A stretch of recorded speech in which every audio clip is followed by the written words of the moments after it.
A little bit about the fire service. It dates back to 1023, the Knights of Malta.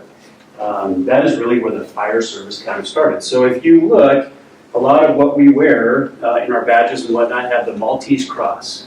Now, it's a very recognizable symbol in the fire service. You see it all over the place. That is where that came from, was the Knights of Malta way back when. Some of the early pioneers in the fire service, George Washington, our first president, was a volunteer firefighter. And Ben Franklin was also a volunteer firefighter, but Ben Franklin also said, we've got to do something to prevent fires. So he was literally our first prevention-focused firefighter.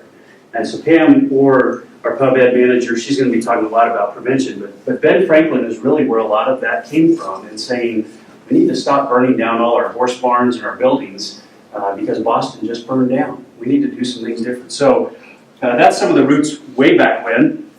A lot of the tragedies that we've seen in our country, dating all the way back to Ben Franklin, as recently as 9/11, have kind of shaped what we do and what we focus on with training and how we respond. We also look at local tragedies and how do we mitigate those local tragedies when we have them. As far as the history of our fire department, it was formed in 1908. So we had our 100-year anniversary back in 2008. I can do math, even though I'm an English guy. We hired our first full-time firefighter in 1970, or our first full-time employee in 1977.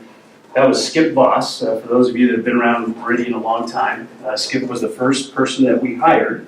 And then our first full-time firefighter in 1999.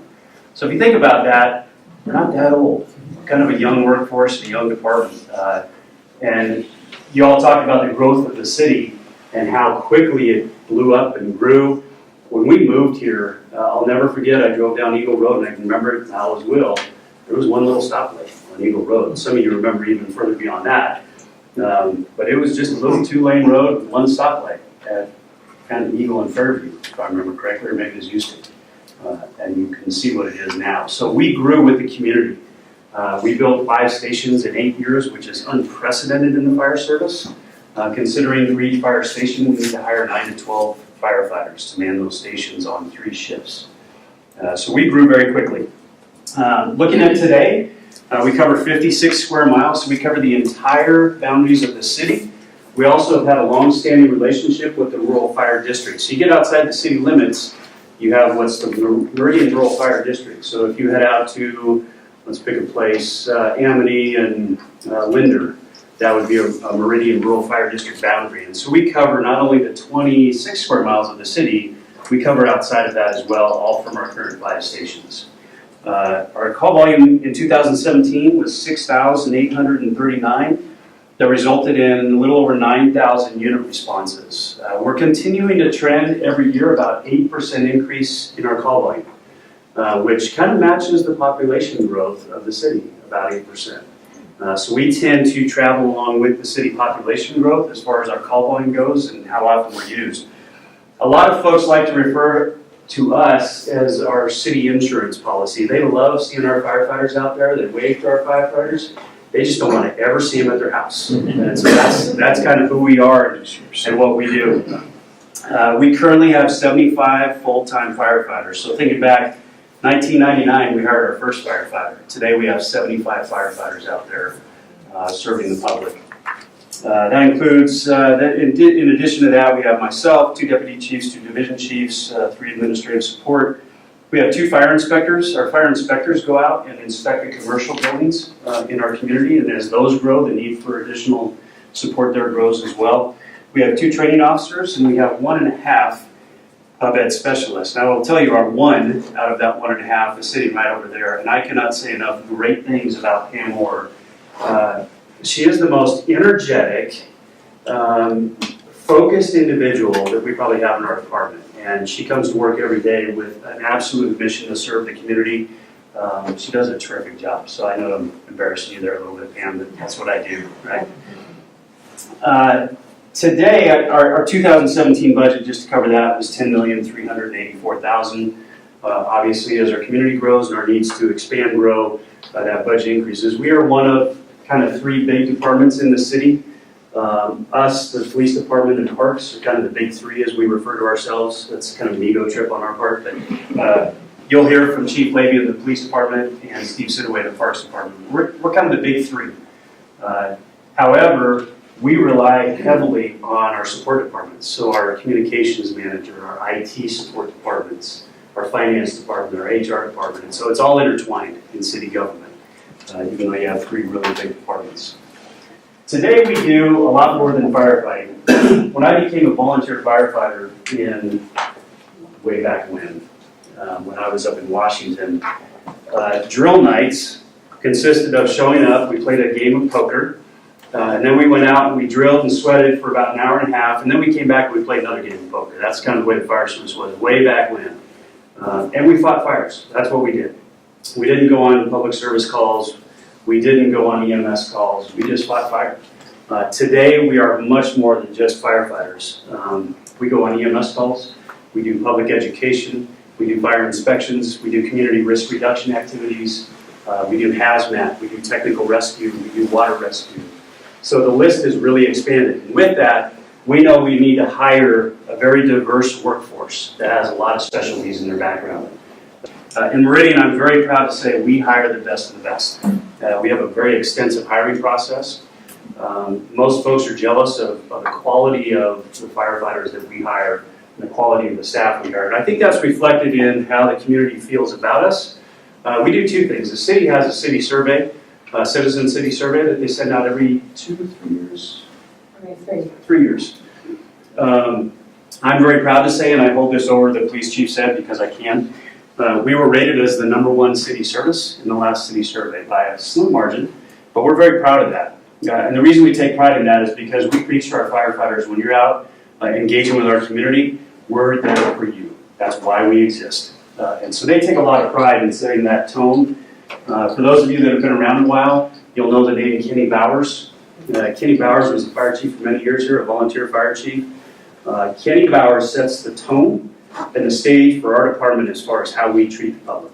I have tried to convince Kenny he needs to stay until I retire, and I've got 5 years. So Kenny and I are trying to work that out, see if I can keep him hanging on. Some of the keys to our success: we are, in the fire department, referred to as a paramilitary organization, meaning we have a command structure that we follow very strictly. Much like the military, I know you mentioned your son's in the military, they have that structure for a reason. It's a reporting thing. When we go out on a fire, we want 1 person in charge. We don't want several people in charge. When you have several people in charge and you're battling a fire, that's not a good thing. So we have a very formal rank structure that we follow very closely, and that keeps our firefighters safe when we're out there doing the job. I mentioned hiring the right people. We are growing fast, and we are facing, one of our challenges that we're facing right now is retirements. We were a very young department for quite a while, and this year alone we have 4 people retiring, and for a department our size that creates some challenges because we have to get those folks backfilled pretty quick. And so that's a fun, interesting challenge that I get the pleasure of being a part of and figuring out how we're going to mitigate it. Fortunately, a lot of people want to come to Meridian. I've gotten calls from as far away as Texas, the East Coast, a lot of California folks. Nothing against California. I love Californians. So we're a very sought after place to come and work. Public service customer support, we have kind of a mantra, and it's a public safety mantra. You'll hear similar, the same things from the police department. When we bring on brand new firefighters, I always tell them the same thing. Treat others how you would treat your grandmother. Right? Now, some people may not treat their grandmothers real well. That's their problem. We don't hire those folks. So that's kind of our mantra, is treat others the way you would treat your grandmother. I usually have a slide up here because I like to brag. I usually have a slide with a picture of my mom. She just turned 90 years old this past year. She still is going active, going hard, going strong. And so I always keep that in mind. I'm going to treat people like I would treat my mom because she's the person I respect the most in life. So that's kind of our mantra. We teach that at day 1 when we have our recruit academies, that this is how we operate. And if you don't want to operate in those parameters, you don't want to work here. You want to work somewhere else. Transparency. Again, as public servants, we take that role very, very seriously. We are here because you fund us. As citizens in this community, you fund our ability to provide service to you. And so we try and focus a lot on being transparent with our public, being engaged with our public, which is really why Pam is going to take up the majority of our our time here today with you, and then we're also bringing an engine crew over, and we're going to do a demonstration of some of the things that we do. One of the ways that I love to engage our public is getting you involved in what we do, and that's really where Pam and her whole division come into play.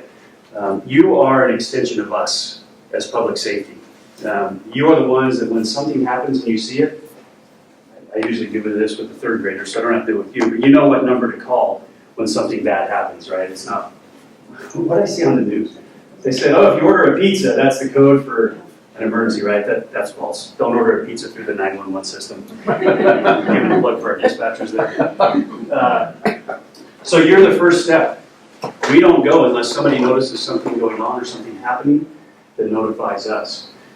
We have a great community program going on right now that we just instituted countywide as part of our partnership in the EMS system, and that's called Pulse Point. So how many of you have iPhones or a smartphone? It's kind of, I don't think you can buy a flip phone anymore, can you? Oh yeah. Can you really? Oh, yeah. Wow. I haven't seen one of those in a long time. So we have an app that is called Pulse Point. So I would ask that you write that down on your notes. I didn't put that in your paper. Pulse Point, Pulsepoint. Pulse Point is an app that when somebody in our community suffers a cardiac arrest, if you're close and you know CPR, you're the extension of us. You start that process to save a life. I've been a paramedic for 26 years. I get to do all the cool, fun stuff you see on TV, the drugs, the shocks, all that kind of stuff that you see on those shows that really aren't real. I hate to break this to you, but Backdraft and Chicago Fire are not real. We don't do a lot of that stuff. But it is what it is. Cardiac arrest, the biggest key to survivability is early CPR. That's folks like you that are starting that. The mayor had an opportunity 5, 6, 7, time flies. She was at the park and somebody there suffered cardiac arrest. She got to see firsthand how this process works and how we try to save a life. The key to that is early CPR. So we promote that every time we can. Every time I get in front of a group, I promote that. If you know CPR, Pulse Point is the app for you. You'll get notified that there's a cardiac arrest near you, and you can help us. You can help save a life. It's been very successful. We also have a mantra, because what we do tends to be dangerous, and every job is dangerous. It has its varying levels of danger. But when we fight a fire, when we're out in a car wreck on the freeway with cars whizzing by us at 75 miles an hour because they don't slow down or pull over, we have to have kind of a risk management mindset and look out for one another. So you hear about, in the fire service especially, they talk about the brotherhood of the fire service. The military has the same mantra, law enforcement has the same mantra. The reason for that is we look after one another because we're put in some dangerous spots, and if we're not watching out for one another, somebody gets hurt or injured, or worse yet, killed. And I've had the displeasure in my career of burying some of my brothers, and that's not a fun thing to do. So we promote that heavily in the fire service. I know law enforcement, certainly in today's times where that's a very dangerous job to be in. Most cops now want to be firefighters. They always have, really. I just didn't say that. So when Chief Lady comes in, and he, I'm sure he'll have a fire joke, so I got to get in my police joke ahead of him. I picked first for a reason. But I'm going to turn this over to Pam, and Pam really, again, you guys are going to love her. Some of you have met her already, but she is the key to our public outreach. She is the key to our engagement with our community and how we get our community involved. If you're thinking about volunteering, fire department is a great place to volunteer, and we usually set you up with Pam to do that. If we can steal a few of you away from law enforcement, that'd be great. We're going to keep trying. So with that, any questions for me before I go? Happy to answer anything. Yes, sir. I saw a situation with fire, neighborhood fire. How do you identify the person in charge? So our person in charge on a fire is, that rank is called a battalion chief. So they'll show up in a pickup. They're usually sitting in their rig, and a lot of folks say, why aren't they out fighting the fires? We actually force them to stay in the rig, which is hard to do as a fire. Your instinct is to get out and start doing things. When we fight a fire, we have 7 different sides of a building that we have to pay attention to. It's the side that you see, it's the sides that you don't, it's the back, it's the basement, it's the roof, and it's the inside. And so we want somebody dedicated to being outside, isolated, watching what's going on. those are the folks that are making the calls on what we call strategy and tactics. In other words, are we going inside or are we staying outside? If we're going inside, we're going to go aggressive and hard and get that fire put out. If it's too involved and it would put our firefighters at risk from a collapse, we're going to stay outside until we can go inside. So that's who the guy is in charge. You'll see him wearing a white helmet. That's another key indicator. Our captains wear red. Our firefighters wear, I was almost said blue. That would have been an insult. They wear yellow, and then our commanding officers wear white. I wear a big white. I have the biggest white. And I have a lot of gold on my stuff. But I usually don't get to do anything other than when I show up, they say, the media's over there, Chief. It's all yours. Okay. And I'm the Public Education Division Manager here for Meridian. And I have been with the Meridian Fire Department since 2005. They hired me originally as a part-time worker, and just a few months after that, they ended up bringing the position full-time, and I've been there ever since. I have about 36 years in the fire service. I started in the fire service when I was 17 through the military side. I was one of those Californians. I don't claim that because I left when I was 17, and so my husband actually, I met my husband my second assignment in Texas. It's kind of a funny story. He grew up 45 minutes from me in California, but we had to go to Texas in order to meet. So it's kind of a funny thing with that, but our very last assignments, he was also in the military, and he retired at a mountain home. And I was stationed at the time in Nellis. We were separated at the time just because of the military. That's the way it works with the military when you raise up in the ranks.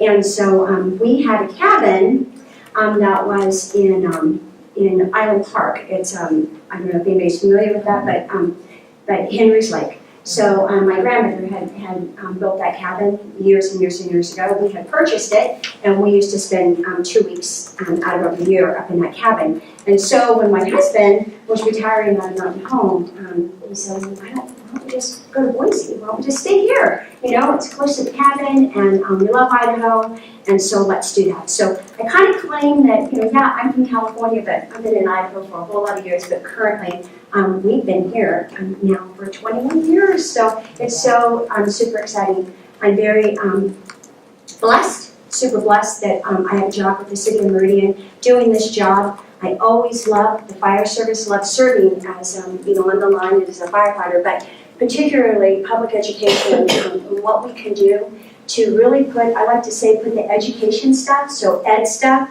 on the red stuff instead of the wet stuff on the red stuff. I think that we truly are that first line of defense for you as a citizens and for the firefighters as well. So all the fires that we can stop, all the education that we can do in order to stop those fires or kind of mitigate the severity of them, stop the loss of life of them, we're not only helping our community, but we're helping our firefighters as well, because you should know that, right, these first responders, it's a huge risk that they're taking, right? They go in there willingly, they want to do it, but, with things such as PTSD and things like that, right, I feel like my job is really to support that as well. And so, as Chief said, I'm pretty passionate about this. I love what it is that I do, and any fires that we can mitigate or stop beforehand. But I have some tools in my toolbox that I want to kind of share with you about today. So one of the very first things that that I want to talk to you about is our smoke alarm program. So our smoke alarm program has always been in existence. Meridian Fire being a small community prior to me even coming, the firefighters would go out and they would help folks with their smoke alarms if they needed it, right? But back in 2012, as Chief did communicate, we received a grant, a FEMA grant, and that grant allowed us to put 10-year lithium smoke alarms into homes that didn't currently have smoke alarms, right? We ended up pounding the pavement and just going door to door, knocking on doors and seeing what we could do. Luckily, with technology the way that it was, our IT department they're able to actually on our maps show us the age of our community, right? And smoke alarms weren't really established, they weren't really mandated by the building codes until probably about the early 70s is when they started being mandated. So our first order of business was to knock on all those doors, right, that were homes that were built before the 70s. And then after that, it was the homes that were directly, early 70s and then later. Part of this grant also allowed us to put hearing impaired alarms in as well. And I mean, I'd like to say that that was probably the reason why we received that grant. It was something completely different than what other departments were doing, and that was trying to find a way to help the hearing impaired in our community. So deaf, those people that are hard of hearing. And so we did order some devices, and we still have them, some today, if you know of somebody who's in this situation. And what it is a bed shaking device. So the device is calibrated to the current alarms that are in the home. It shakes the bed, wakes them up, and hopefully they can exit the home. And so that was part of our big push for this smoke alarm program. Yes, ma'am. And Pam, you might tell them about shortly after you deployed this program, you had a save. Because Yeah. So I have a hard time doing that because I tend to cry. So I'll tell you a very unique thing about this program. Early on, we were knocking on doors, and Renaissance high school kids were helping me. So I had a lot of volunteers. So those of you that are volunteers, it wasn't just the kids, I had a lot of adults volunteering. It was you need to know, it was all hands on deck, right? We had 1 year to deploy this whole program and get these alarms in people's homes. So it was a lot. It was a big business. So we go around and we knock on this door, and a woman answered her door. She said, no thank you, did not want smoke alarms in her home. And we followed up. We followed up with a letter to her, stating her, reminding her what the program was, and that we would be more than happy to put the alarms in. No, thank you. She didn't want the alarms in her home, right? And we have to respect that, right? These are your homes. We have to respect that. Probably about 3 weeks later, I was in a high school giving a presentation on our deaf and hearing impaired alarms, and there was a young man there who was 17 years old, and he raised his hand and said, kind of sign me up. And so we signed him up, and that required us to go to the home to set that up, and it was this home. So I sat down with the mother and explained, kind of what the program was, and she said, well, here's the thing. I have a child that has autism, right? And then I have this deaf child, and I'm a single mom, and I'm just really, worried about this. So we reassured her. We got the alarms installed in the home, got the bed shaking alarm installed in the home. About 2.5 weeks from there, and this is generally when I cry, about 2.5 weeks from there, that young man, that 17-year-old, was out in the garage with some friends of his. And his friends, there was smoking. And this was an area where the mother had established that her teenage son could have, right? Kind of a teenage son cave, if you will. Mm-hmm. So a friend was smoking, and he left a cigarette in the couch, right? And now, a little backstory is that the mom had just had a surgery, and she had come home and she was on a high dosage of medication, pain medication. So when she went to sleep that night, she was out, completely out, right? The little autistic child, right, he was gone. He wasn't in the home at the time. And so that just left the deaf child in the home. So the fire started in the garage with that cigarette, and it grew. Smoke came into the home. Smoke alarms went off. The bed shaking device woke up that deaf child. Mom slept completely through it. So deaf child woke up mom, got her out of the house, and they called the fire department, and we had a save. That fire was stopped just slightly, well, it was stopped mostly in the garage. There was smoke damage in the home. After that was over with, I was able to go back and, this story just goes beyond. It just goes beyond, right? The benevolent fund for the fire department gave money, which allowed this mom to be able to get a trailer that she hadn't been able to pay and afford to pay the storage of. She was able to move that into her backyard. So they were able to stay on that property, and what was so important about that was that autistic child had a horse on that property, and that was his connection, essentially, to life, was his horse. And so because of the benevolent fund, it just goes on and on, right? I could just cry over this, and I'm going to do that. So thanks, Mayor. So we're sitting there, so about 2.5 weeks, 3 weeks later, we're sitting in her trailer. and we're talking about this. And this mom starts bawling. And she says, I can't believe that you not only sent me a postcard telling me you were coming, you knocked on my door and I sent you away. You sent me a letter and I ignored it. And it took my deaf son to say, Mom, wake up, get some smoke alarms in here. And 2.5 weeks later, you saved my family because of this program. And she said, and not only that, what you've given me is more than my kids, but you've given me for the very first time, I know I can send my 17-year-old off to college. Because prior to this, I didn't think I could. I thought he was going to be with me forever. And now I realize it's not going to be so. He can be independent. So that's just one say. We've had 2 others, same type of thing. Once we've installed the alarms at homes that didn't have them. But that is probably one of the funnest things, if you will. And it's one of the reasons why I love this program so much. Because smoke alarms really can, and I know that 53%, that seems like a low number, but what you need to know is that back east in older communities, there are homes upon homes upon homes upon homes upon homes that have nothing at all.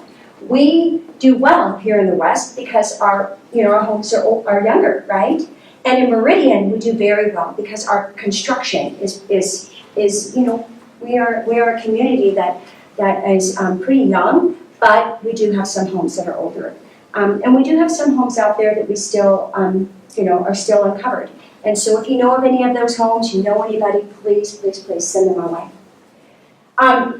Another thing that we do with our smoke alarm program is that we do go out and we serve the community by changing out batteries and doing, changing out smoke alarms at 10 years. Those smoke alarms that we try to push that service on our community members who have no way of taking care of that themselves, right? Taking care of that themselves. And I can tell you that this program has really, really, really grown to the point that we could have an engine on the road. I could be out in a vehicle every single day doing smoke alarms every single day. So we're having at this point now to really screen and just ask people, do you have family members, a child, a son, anybody that can do this for you? Because of just how much we're out there in the community doing smoke alarms. But we are there for you. Should you have a smoke alarm issue, any questions, any problems, big thing is please have smoke alarms in your home. They're very, very inexpensive, and if you don't have them, call us. We'll see what we can do to help you out. Okay? So here's before you move off the smoke alarms.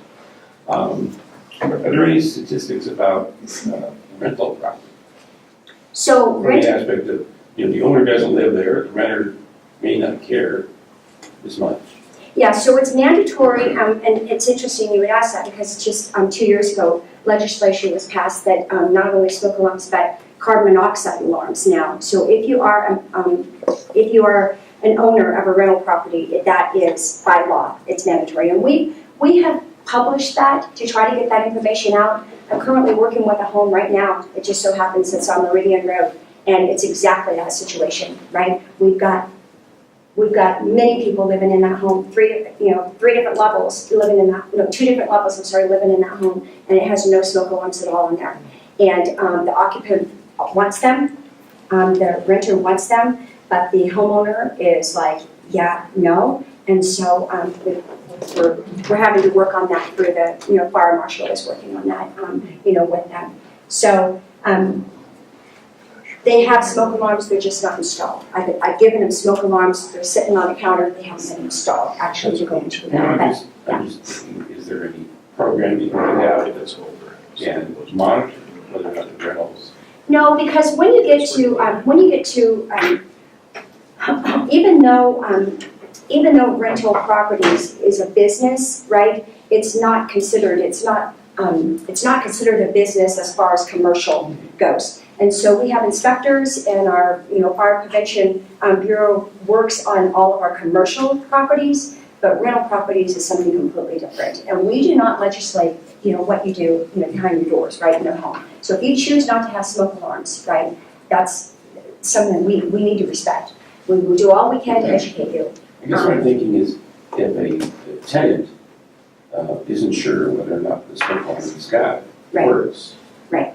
We will come in and we will assist here in the city of Meridian. Call the fire department. You know, they can call the fire department. Tenants, they can do that. That's correct. Yeah. And we, so you know, I do go and speak with, there's a couple of big groups that are the, property manager groups. So I do go in and I speak to those groups and explain to them what's going on and what our programs have, what we can support them with.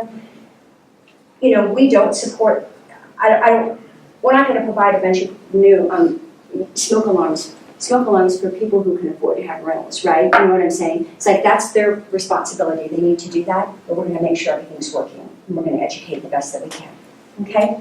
So we have a lot of tools in our toolbox. This is one of our largest tools in our toolbox, and this is the Meridian Fire Safety Center. This is located over on Locust Grove, on 1901 East Locust Grove. And in this facility, we can do some really amazing things. We have bedrooms that are set up that we can put smoke in. So what we do is we bring the second grade classes in here from our local elementary schools. We focus on teaching them all about doing fire escape plans, emergency drills from their homes, having working smoke alarms, getting down low underneath smoke, and then we practice all of those things with them. What second grade is the grade that we have learned will best take that information back to their homes. So they become our little fire marshals, if you will. And so this is our biggest tool in our toolbox, and I wanted to share that with you.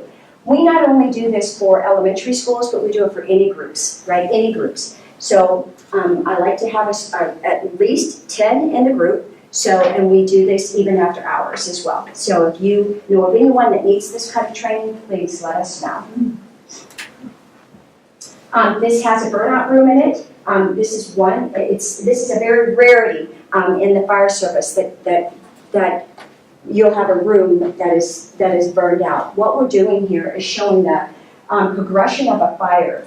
We use this room to teach children that you need to get down low underneath smoke, but the most important reason for this room is for our juvenile fire setters. So right now across America, our number one cause of fire is cooking fires. Right? Our number two cause of fires are intentionally set fires.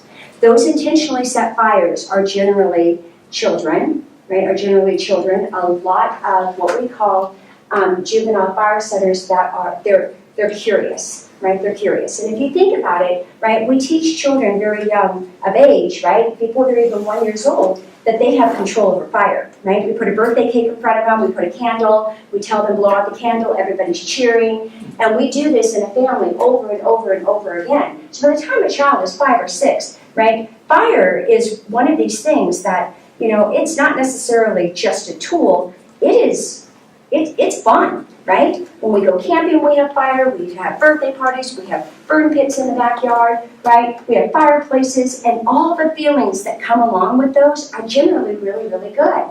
And so kids, they're curious, right? And so we have these curiosity fire setters, and then we also have some that are, they're purposeful as well.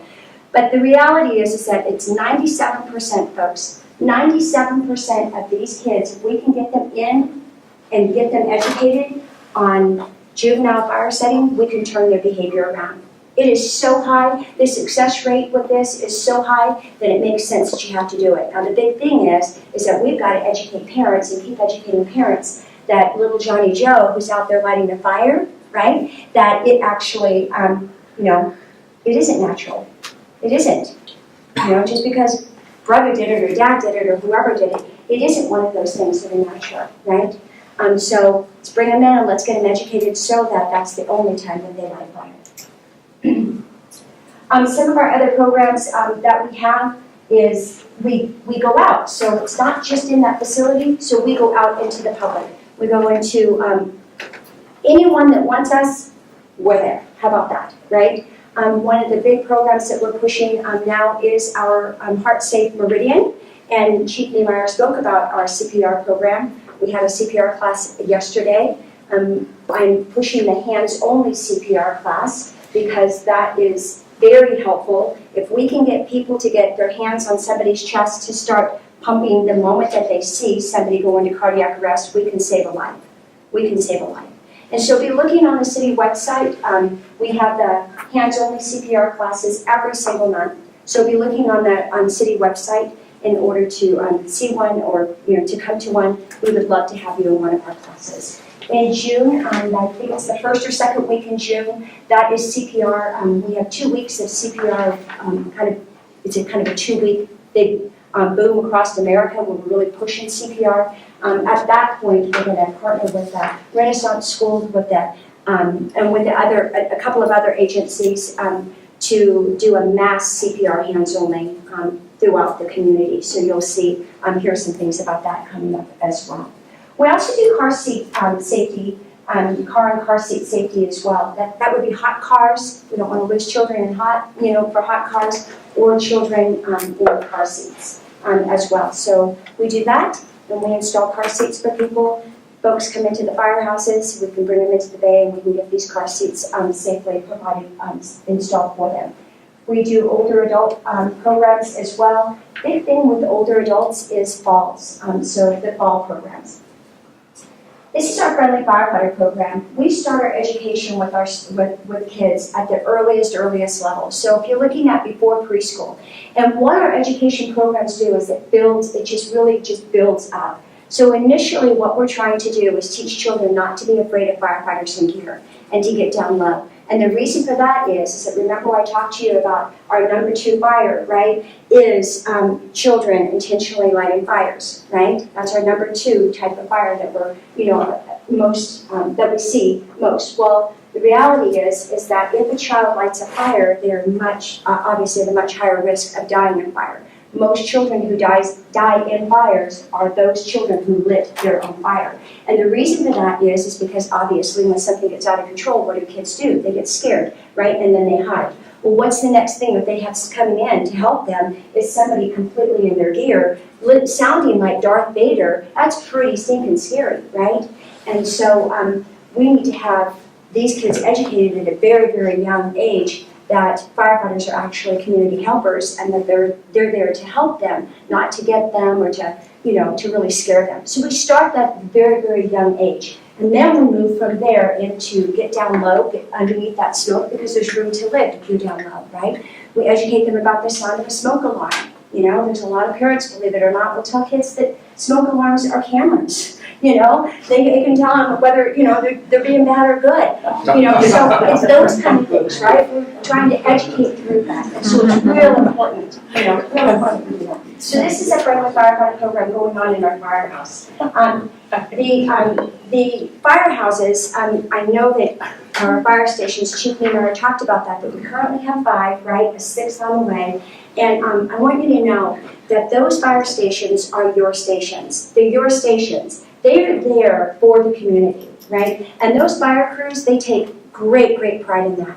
You'll see, starting already in the springtime, all the way through the summertime, a lot of time they'll have their doors open, right? We still live in a sweet enough community that we can do that. I thank God for that, right? That we live in a sweet community that they can have their fire station doors open.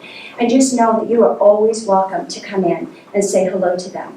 Every single station has a blood pressure cuff in it, right? As soon as you walk in, there's a blood pressure station monitoring right at the front door of that station. Why do we do that? Because if you have a concern, if you're worried about your blood pressure, right, it's okay. Go to your community fire station. It's right there, right by your home. So just stop in there, get your blood pressure taken, and say hi. Say hi to the crews and get to know them. If you have something come up in your home, such as something changes, you end up with a spouse that all of a sudden you have exiting problems. You're not sure how you're going to get them out of the home. These kind of things, right? Contact us. We would love to sit down with you and help you, go through your home with you, and show you some things that will help you to be able to get your spouse out, right? And to let your crews know that this is a temporary or a permanent thing that's happening in their community so that they can help you more. Okay?